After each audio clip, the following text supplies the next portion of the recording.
sweeter filled with worries.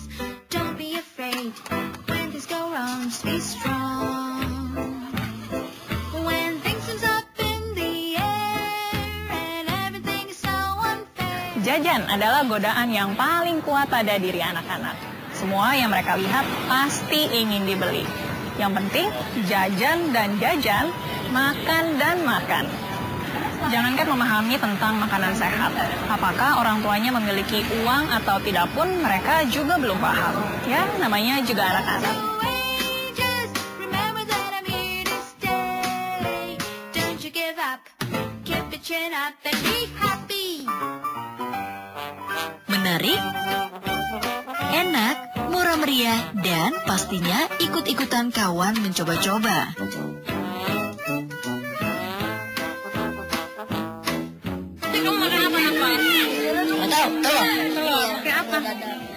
Pakai saus. Lo sering beli ini? Hah? Sering beli? Enggak, jarang. Baru juga sekali. Kenapa lo beli? Mau nyoba doang.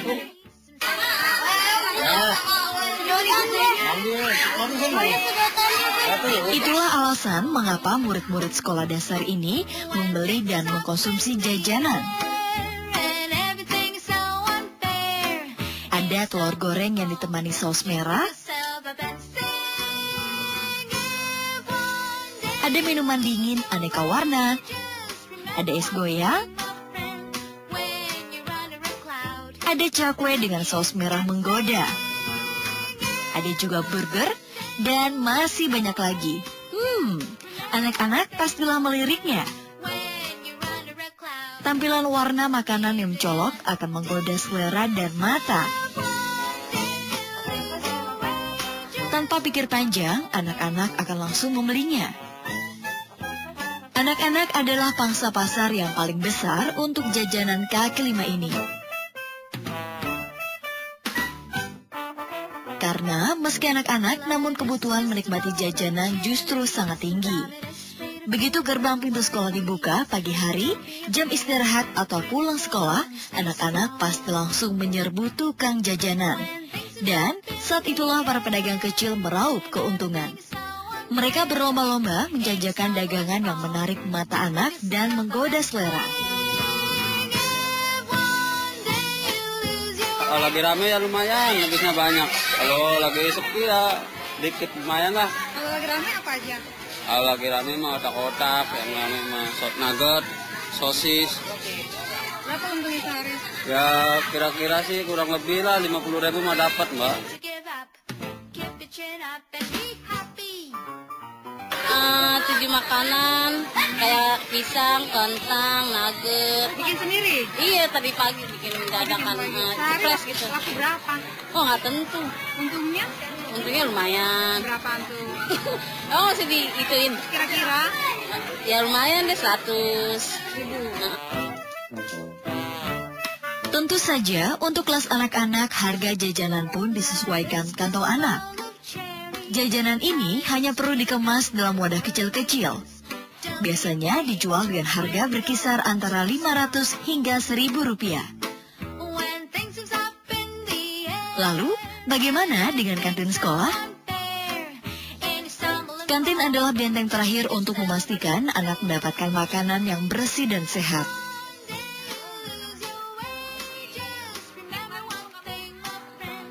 When you're under Kita sih ada kantin tersendiri dan memang di sekolah itu ada pagar supaya tidak jajan sembarangan di luar gitu. Karena memang kan kalau di luar itu tidak terkondisi gitu. Jadi tidak anak-anak tuh terserah kalau misalnya di luar. Tetapi kalau misalnya ada kantin sekolah ya itu sudah sudah dilihat dari kepala sekolah, sudah dilihat jajanannya seperti apa ya, insya Allah kondusif lah kalau misalnya memang di sekolah itu ada kantin gitu. Namun, seringkali pihak sekolah pengelola kantin kecolongan. Ternyata kantin sekolah tak mampu membendung hasrat anak untuk jajan di luar sekolah. Mengapa? Ternyata, jajan ramai-ramai di luar sekolah sambil bercengkrama lebih mengasyikkan bagi anak. Apalagi pilihan jajanan yang berwarna-warni dan beragam lebih menggoda selera anak. Enak. Biasanya apa yang bikin enak tuh karena apa? Karena rasanya. Ini suka ngerasain apa? Sakit perut gitu nggak kalau habis jajan-jajan kayak gitu? Enggak. Emang di sekolah ada kantin? Ada. Tapi kenapa milih di luar? Enakan di luar. Maraknya jajanan anak yang murah disinyalir menjadi pemicu berbagai ancaman kesehatan pada anak. Para orang tua harus mampu memberi pemahaman pada anak tentang pentingnya makanan sehat dan bahayanya jajan sembarangan. Apalagi kini banyak beredar makanan yang menggunakan bahan tambahan pangan berbahaya, seperti bahan pewarna, zat pengental makanan, penguat rasa, dan pengawet makanan. Jajanan es menduduki peringkat teratas makanan yang mengandung bahan tambahan pangan tidak sesuai standar. Jajanan yang di pinggir-pinggir jalan seperti itu dia relatif harganya murah, warnanya menarik, tapi ini pewarnanya pewarna dari yang tidak dianjurkan. Kebiasaan jajan memang sulit dipisahkan dari anak-anak. Namun ingat, tidak semua jajanan anak sehat dan bergizi. Badan Pengawasan Obat dan Makanan pernah menyatakan 24% jajanan anak masuk kategori berbahaya. Ada 4 bahan berbahaya yang melekat pada jajanan anak, yaitu bahan pewarna, bahan penyedap, bahan pengawet, dan bahan pemanis buatan. Jajanan anak di luar sekolah menjadi daya tarik tersendiri bagi anak-anak. Begitu gerbang sekolah dibuka, mereka langsung menyerbunya. Saat di sekolah, anak jajan di luar pengawasan orang tua, sehingga mereka dengan bebas jajan sepuasnya. Namun, adakah yang salah dengan jajanan ini? Pernahkah Anda memperhatikan zat apa saja yang terkandung dalam jajanan anak di sekolah? Karena jajanan merupakan pangan siap saji, pastinya sulit mengetahui apa saja kandungan dalam jajanan tersebut. Dan kadangkala jajanan yang dikonsumsi mereka berpotensi mengganggu kesehatan. Kandungan gizi, dia mungkin ada karbohidratnya, ada proteinnya, ada lemaknya, tetapi lemaknya menjadi lemak yang jelek kan? Karbohidratnya dan proteinnya, apakah kualitasnya masih bagus? Apakah bahan-bahan makanannya itu yang fresh? Kenapa? Karena bahan makanan yang sudah lama otomatis akan merubah struktur. Contoh protein, anak SD kan perlu buat pertumbuhan. Kalau dia makan protein yang sudah rusak, kualitasnya jelek, bagaimana dia mau tumbuh berkembang secara optimal? Sakit perut ataupun diare. 2 keluhan kesehatan inilah yang sering menimpa anak jika jajanan yang mereka makan tidak bersih ataupun sehat. Jana Mas Adila suka jajan nggak sih kalau di sekolah? Suka. Biasanya jajan apa kalau di sekolah? Jajan es, jajan ciki, permen. Itu kalian ini nggak apa kalau habis jajan gitu suka ngerasain apa sakit perut atau apa? Kalau habis jajan apa itu biasanya kalau gitu? Jajan es. Mengapa? Karena untuk meraup untung tak sedikit pedagang yang melakukan kecurangan. Banyak makanan-makanan yang digoreng, kemudian minyaknya sudah warnanya hitam, itu masih dipakai terus berulang. Dan kita tahu itu sangat berbahaya sekali. Untuk apa?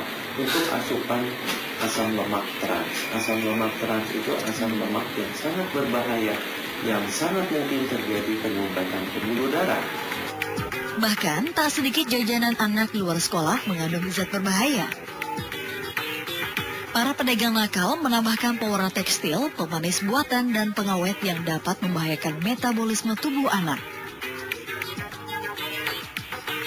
Banyak sekali yang namanya pemanis buatan. Itu harganya murah sekali. Cukup 1 butir rasanya udah manis banget. Nah, kalau gula kan mahal. Logikanya sekarang. Untuk sos tomat, kan banyak nih anak-anak makan sos tomat. Bayangkan berapa harga 1 botol sos tomat ya? Harga botolnya ini kalau kosong udah 2.000 gitu. Kan 1 botol itu bisa cuma harga di bawah 10.000 kan aneh. Belum produksi, isinya apa? Ya, tiap kali barang-barang busuk, ya, ubi, pepaya.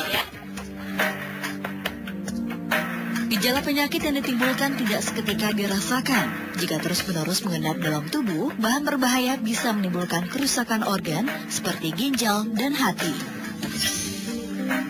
jajanan yang di pinggir-pinggir jalan seperti itu dia relatif harganya murah, warnanya menarik, tapi ini pewarna dari yang tidak dianjurkan. Apa bahayanya? Bahayanya pewarna seperti ini, dia bersifat apa? Pertama, kalau jumlahnya banyak, saluran cernanya terjadi keracunan. Keracunan dalam apa?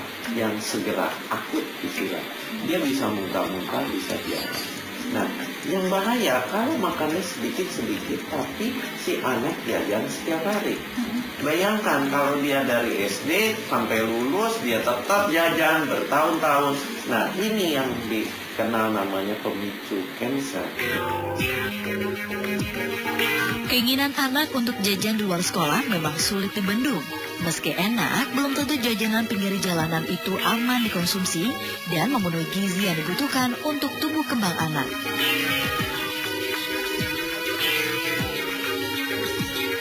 Bekal makanan salah satu cara menghindari gempuran jajanan anak yang belum tentu sehat dan bergizi. Bekal makanan bisa makanan kecil atau makanan lengkap dengan porsi kecil. Ya, saya memberikan mereka bekal dari rumah gitu kan. Walaupun uang jajan saya berikan, tapi untuk makanan, untuk susu, saya bekal dari rumah. Saya usahakan bekal dari rumah semuanya. Kan kita kandungan gizinya kan juga udah kita tahu dari rumah kan gitu. Kontrol dan peran orang tua harus dilakukan terhadap kebiasaan makan anak. Mengingat usia sekolah 6 hingga 12 tahun merupakan usia pertumbuhan. Jangan sampai anak yang belum cukup pengetahuan salah memilih makanan. Jika demikian, bagaimana pengawasannya? Pengawasan saat ini amburadul. Saya katakan sekarang kita gampang mendapatkan makanan tercemar formalin. Pemanis buatan cukup tinggi. Terus kita juga pewarna tekstil. Belum lagi yang ditambah-tambah bahan kimia supaya seakan-akan makanan itu sehat, layak dikonsumsi. Inilah yang masih menjadi masalah. Jajanan di sekolah itu bukan pangan olahan yang berada di bawah pengawasan Badan Pengawasan Obat dan Makanan. Tidak ada yang bisa mengontrol. Tentu yang bertanggung jawab adalah pelaku usaha. Sanksinya sebetulnya ada, dan cukup besar. Sanksi pidana ada, namun tidak efektif, tidak mudah membuktikan dan seterusnya. Yang kami lakukan adalah bagaimana bisa menciptakan sanksi sosial. Jadi masyarakat, komunitas sekolah, mereka diberitahu, kita kan ada kit-kit, kita uji, kalau ketahuan mereka tidak akan murid-murid diberitahu, mereka tidak akan beli. Pemeriksaan pertama diketahui positif, nanti ditegur. Pemeriksaan kedua positif lagi. Kalau sudah negatif ya sudah cukup. Tapi kalau mungkin 1, 2, dan 3 dan masih juga membandel seperti itu menjadi kewenangan yang jual atau barangnya disita. Untuk itu, komunitas sekolah termasuk guru, murid, orang tua, dan pihak kantin harus lebih proaktif. Anak-anak merupakan tunas bangsa. Nasib bangsa ditentukan generasi sekarang. Jangan sampai karena jajanan yang salah dan tidak memenuhi kesehatan menghasilkan generasi bangsa yang tidak berkualitas.